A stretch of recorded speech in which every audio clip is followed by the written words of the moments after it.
Каранта хаалгүй шүдэ авахад 5-аас 10 литр ус, жорлонгийн поочгийг нэг удаа татахад 6-аас 10 литр ус, шүршүүрт усанд ороход 60-аас 180 литр ус, вайнд усанд ороход 200-аас 300 литр ус, машин угаахад 500 литр ус ордог. Гэхдээ энэ бол замбраагүй хэрэглээний дундаж тооцоо юм байна. Хэрэв бид энэ байдлаараа усыг гамгүй хэрэглэвэл усны хомсдолтой орнуудын тог нэгээр нэмэх юм аа. Гэхдээ өндөр хөгжилтэй орнуудын усаа хэмнэх аргачлалыг нэвтрүүлбэл усаа хэд дахин хэмнэж чадхаар байгаа юм байна. Одоо жишээ нь Апо компани шилээ угаасан усаа хажуудаа байгаа ард ширээний үйлдвэрт өгөх юм бол тэр нь тэргээр нь боловсруулалтаа хийгээд явж байгаа. Ингээд усыг дахин ашиглах технологиудыг нэвтрүүлэх, дахин ашиглах арга замуудыг л нэвтрүүлэхийг л ер нь бол зөвлөөд цаашдаа бол энийг ажил болгохоор төлөвлөсөн байна л да.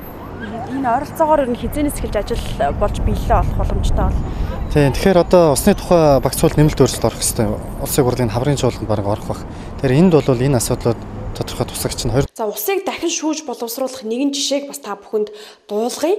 За жишээлхэд би энэ усаар гараа угаасныхаа дараа миний энэ усыг тодорхой хэмжээгээр шүүгээд 0-ийн почкины усанд хийх боломжтой маа. Өөрөөр хэлэх юм бол гар угаасан одоо ус болоод галтогооны усыг 0-ийн почкины ус гэх мэтэнд ашиглан дахин боловсруулах юм.